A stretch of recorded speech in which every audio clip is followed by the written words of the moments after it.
Welcome back to chapter 25, part 2. So I'm going to start this one off with kind of a reminder of where we are. Europe is split apart. We have the Iron Curtain over Eastern Europe and is controlled by communist Russia, and Western Europe, England, France, and the United States, we're kind of helping manage. But we have made a decision to split the capital of Germany, which is Berlin, and to split to split Germany into two halves as well. But as we split up Berlin into 4 quadrants, the western half of the city will be managed by the United States, France, and Great Britain, and the eastern half of the city will be communist nation. So nobody's supposed to cross these lines that have been laid down, and people are supposed to respect their half, your half kind of thing. Well, Stalin went a little crazy in 1947, and Stalin decides that he is no longer going to allow the United States, France, and Russia to bring food and supplies into the western half of the city of Berlin. So that means that those free independent people who live in the western half of the city will not have access to necessary materials. Well, and Truman says, not today, friend. No, we're not going to do that. So Truman decided that he is going to order what is called the Berlin Airlift. We will do this for 15 months. We dropped planes of food and supplies into the city of Berlin, western half. One every 4 minutes, a plane dropped and brought in 600 to 700 tons of food every day. We had 3 8-hour shifts of planes flying. Those planes, one hit the ground, unloaded, took off, another hit the ground, unloaded, it just kept on. And we decided that Stalin was not going to win.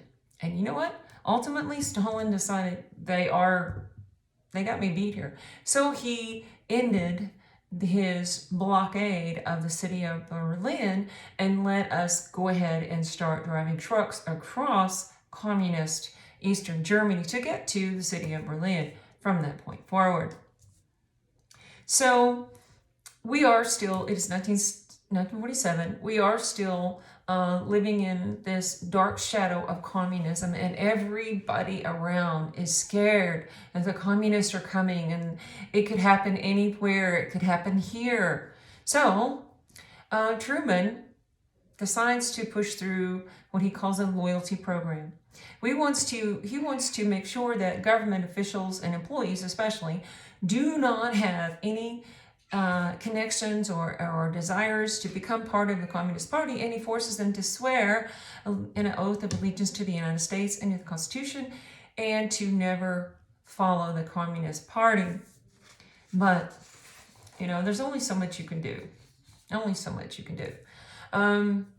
So, along with those lines, that this fear that had grown in our country was just getting out of control, shows up a senator. His name is McCarthy, Joseph McCarthy. Old Tail Gunner Joe is what he called himself. Actually, he made that stuff up. But Joe McCarthy is a senator from Wisconsin, and he will find a moment in time that he thinks is his ladder of success. And he wants to take this moment to build a platform on which he can achieve bigger positions than senator. And I think he has his eyes on the big chair.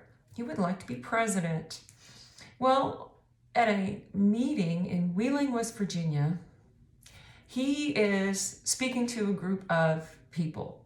And he tells them, he holds up this piece of paper, and he tells them, I have in my hand the name of 200 employees of the federal government who are known communist.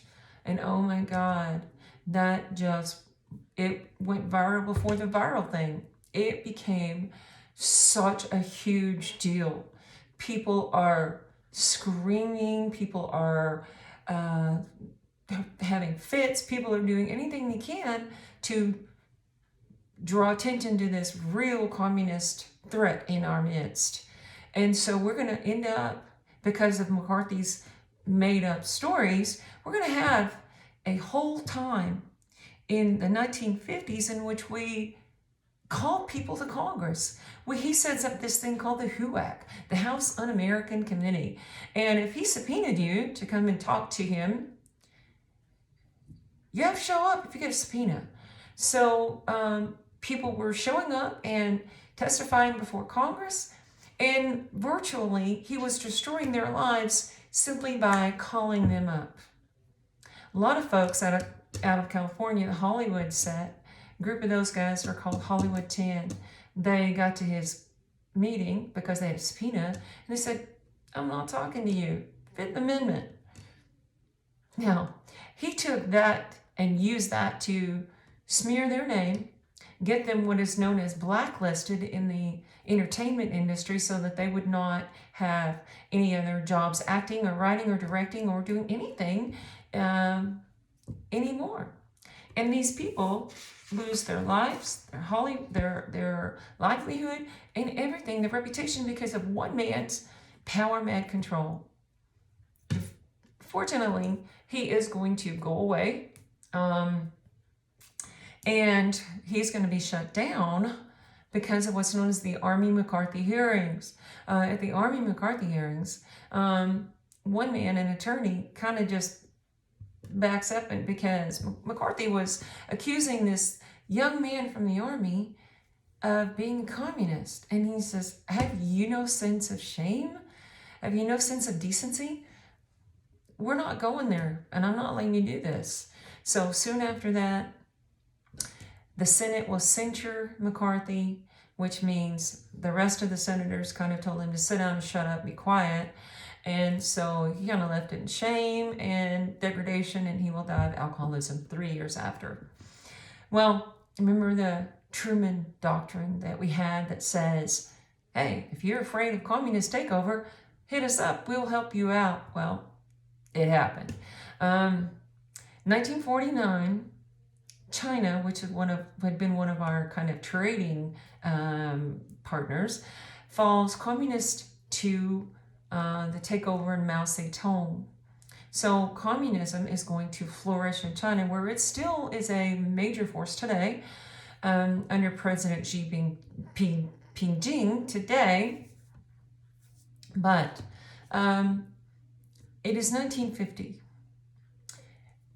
Soon after the war ended, North and South Korea had been established as being, there was a boundary between North and South Korea. The North Koreans, they're going to be communist. South Koreans are going to be independent democracy following people. So we kind of labeled the South Koreans as our partners because, hey, they like us.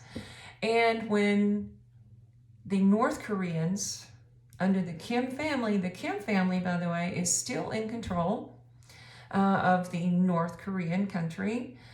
So you have the original Kim, whose name is Kim Il-sung. He has decided that he does not have enough land. He wants to take over South Korea as well. So he invades. Now that's one of those little characteristics that kind of calls us into play, if they can. And they did.